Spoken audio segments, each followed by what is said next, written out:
Trump and Biden agreed the U.S. should finally start a sovereign wealth fund. Yes, that's because starting a central bank in 1913 worked out so well, right? We stopped boom and bust. We stopped banks going under. We stopped inflation. We've kept the currency really stable. Tuesday, September 10th, 2024, Maneco 64, home of alternative economics and contrarian views. Well, we're going to look at another fashionable cockamamie idea from the statists that's starting to pop up all over the place, and it's called a sovereign wealth fund. And even former President Trump, who's running for president, he's come up with a proposal for that as well. So it doesn't matter the political side. Yes, they're all going for this idea, and I'll give you my opinion on it.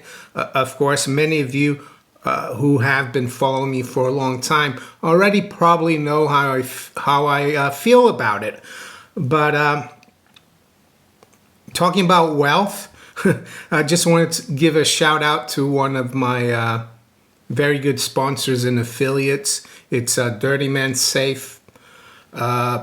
Well, what is Dirty Man Safe? Well, it's hidden protection, instant access for your valuables. Things like gold coins, gold bars, silver, even other things like crypto hard wallets, if you are into cryptos, important documents, jewelry.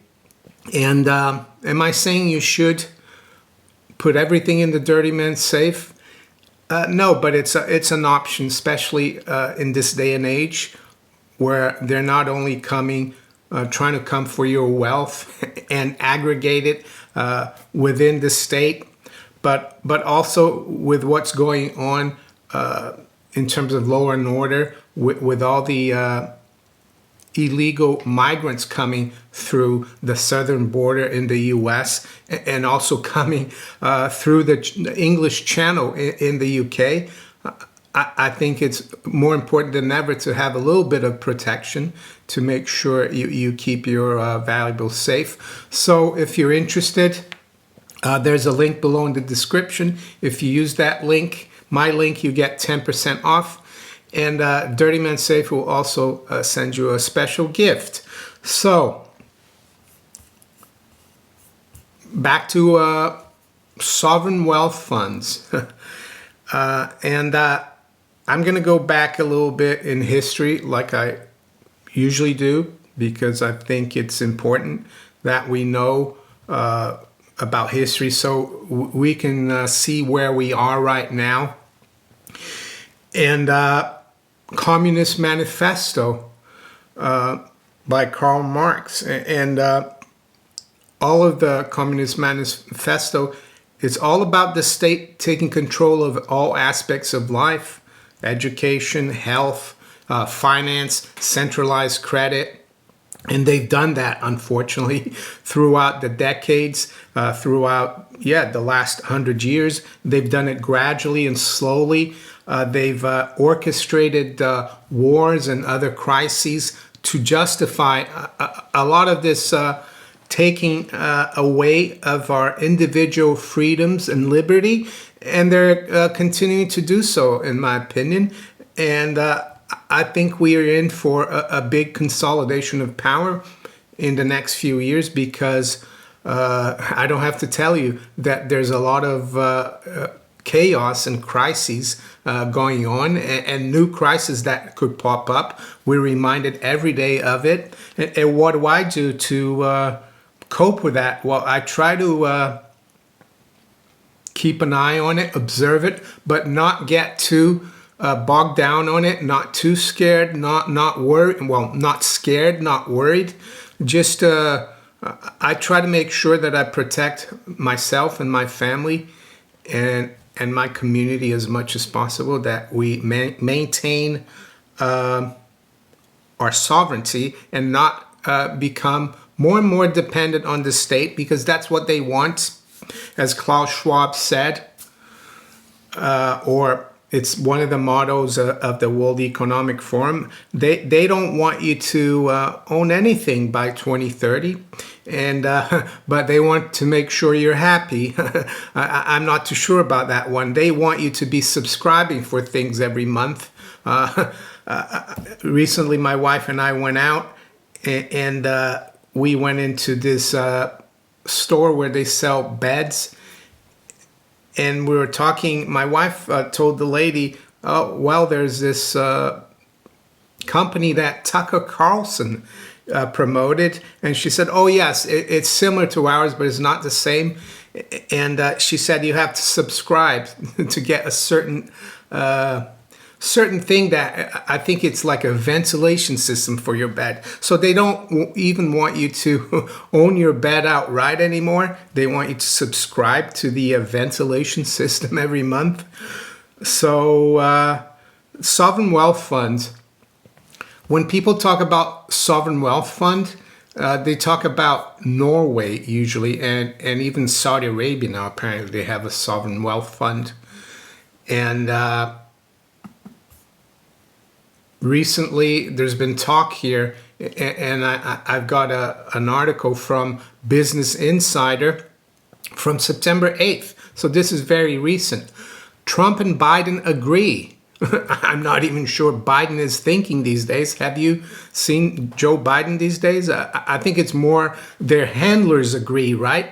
Because these guys, do they really come up with all these ideas? I don't think so. And their handlers, where do you think they're coming from for a sovereign wealth fund? Oh, Wall Street maybe? And in the UK, the City of London. Who do you think is going to benefit massively from the state sucking your taxes to put it into a fund? Well, it's Wall Street, the hedge funds, the financiers, the international bankers.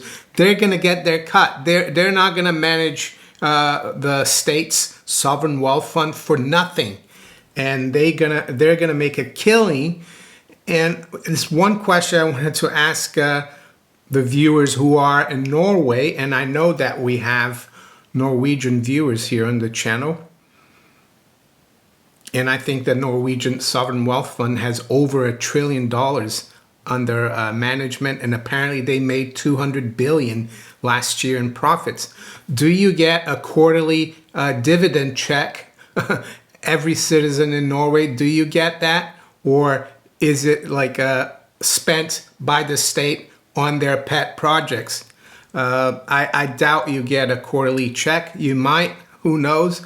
But I don't think so. And I don't think that is the objective here for the US and even the UK. We're going to cover the UK, despite the fact that taxation is the highest in the last 70 years in the UK, and they're going to like cut loads of benefits for the pensioners here, and I'm not calling for higher benefits and welfare state, but be as it may, they're doing that. And at the same time financing pet projects like renewable energy, sending tens of billions to other countries and financing endless wars like the Ukraine war. But this is what Business Insider says. Trump and Biden agree the U.S. should finally start a sovereign wealth fund. Yes, that's because starting a central bank in 1913 worked out so well, right? We stopped boom and bust. We stopped banks going under. We stopped inflation. We've kept the currency really stable. No, we haven't. So you can see where I'm getting at here. A sovereign wealth fund, all it's going to do is squander your hard-earned savings, because you're going to have to it's going to be directed towards the state. Well, and how is that done? Taxation. And the state is going to squander it. The people who are going to benefit, as usual, are the bankers and Wall Street. It says the Biden administration appears to be exploring the possibility of a sovereign wealth fund. Last week, Donald Trump proposed a similar idea. Well, I thought Donald Trump was a free market capitalist individual. I didn't know he was a communist or a socialist either. Well, there you go. The fund could support technology, energy, and supply chain initiatives, or even ease national debt. Well, I'm not too sure about that. I think the CIA and the deep state has already been funding a lot of the technology companies. Just look at YouTube here, Google, Apple, all these companies have been seeded by the deep state. So now they want to make it public, and they want to take your taxpayer dollar. I guess it won't be too different, but they're just going to come out of the closet. So it says, bipartisanship in the United States is unusual, especially during election time. So it is noteworthy that the Democratic and Republican leaders both appear to want to establish a sovereign wealth fund to help the United States pay for stuff. Well, the United States is already paying for so much. What the United States government needs is to stop spending, not pay for more stuff. My goodness. So bipartisanship, when there's bipartisanship for a policy, you can look out. As a taxpayer, it's really bad. It happened here in the UK with the Climate Change Act of 2008, where only 5 MPs voted against it. And what was the consequence of that? Well, we're still feeling it. It's higher energy prices, higher utility prices. The energy crisis of 2021, 2022. No, it wasn't Putin who started that. It was part of this move towards net zero that did it, and it was because of bipartisanship. You can always bet that the electorate is going to suffer when politicians agree on something, because it means that it's a huge gravy train for them and the people who put them in office, Wall Street and the City of London, the big corporations.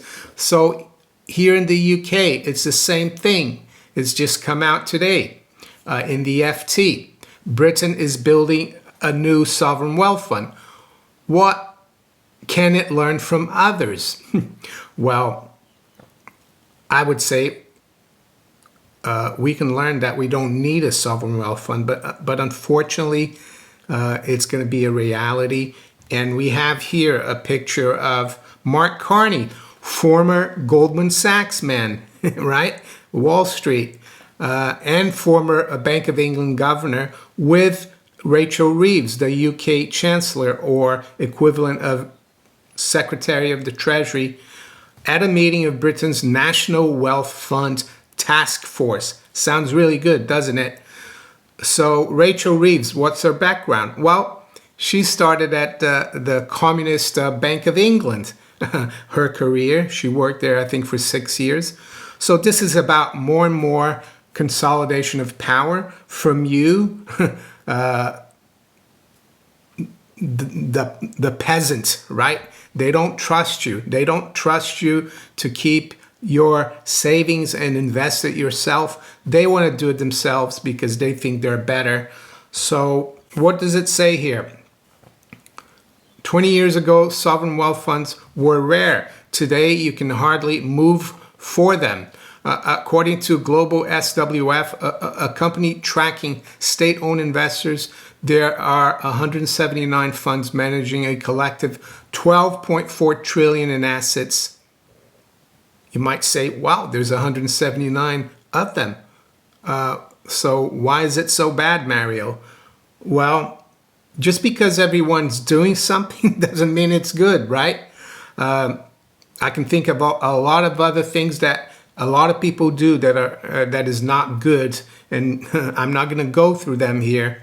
But it says, as Britain gets ready to launch its new national wealth fund, what lessons can it learn? Can it take from abroad? Again, the state and politicians think they know what's best for the country. And that goes totally against free market and freedom. And why is that? Well, because just look at all the projects that politicians and governments have done throughout the ages. They've all failed. And the only thing, unfortunately, that politicians and governments are good at is waging war, taxing your wealth, and making sure that you remain poor most of the time. That's what they do. Yes, Norway has built a huge sovereign wealth fund, but if that money hadn't been taken from individuals, would Norway be better off? It could have been. It's difficult to say. And are Norwegians really benefiting from this sovereign wealth fund? Again, I leave it to the Norwegian viewers to let me know. But and I think some countries, like the Scandinavian countries, maybe their political class is a little less corrupt, so they do things like this that actually benefit the public. But I don't trust the political class here in the UK nor in the US to do this really in a way that benefits you. I think it's going to benefit the likes of BlackRock, Blackstone, Vanguard, JP Morgan, and here in the UK is the same suspects in the city of London, the people who play around with money back and forth. I mean, it's something that I was kind of involved in for over 20 years, but I guess it takes someone in the system to know what's really going on. So I think it's a really bad idea, and I think there's a debate. You see how closely I follow politics. I think there's a debate. Is it today between Trump and Harris? I'm not sure. It could be tomorrow. I wonder if anyone's going to ask about this. Probably not. It's going to go under the radar. But I think it's really important that people wake up to another statist scam. Yeah, just look at the state of things that the statists have put our countries into. Should we really trust them managing our money? I don't think so. And it's not going to be our money anymore when the state has it. So there you go. I don't like sovereign wealth funds. What's the alternative? There is no alternative. We just don't need it, right? So let's quickly look at where the markets are this morning. I saw the stock markets rallied a bit yesterday. Are they out of the woods? Well, maybe for now. Rudy and I are early today. It's 7:23 a.m. London time. So we've got spot gold pretty much unchanged, 2,505. It's down about $1. The high's been 08 and the low has been 2,500. So fairly quiet overnight. Silver's at 28.40, up about 4 cents. High's been 44 and low 21. So very, very quiet overnight markets. Range is very small here. Dow futures is down 52. NASDAQ is down 58. S&P futures are down about 8 points. And the currency-wise, everything's really steady as well. I saw that the dollar rallied a little bit, not just against the yen, but against the euro and the pound. Yeah, and this morning it's fairly quiet, as I said. And the U.S. yield curve is still uninverted. It has disinverted. The difference has narrowed a little bit from like +6. Right now it's about +4. But I think we're now waiting for the CPI data. I think they come out tomorrow. And with that, I'm going to wish you all a very good day. Take care. Bye.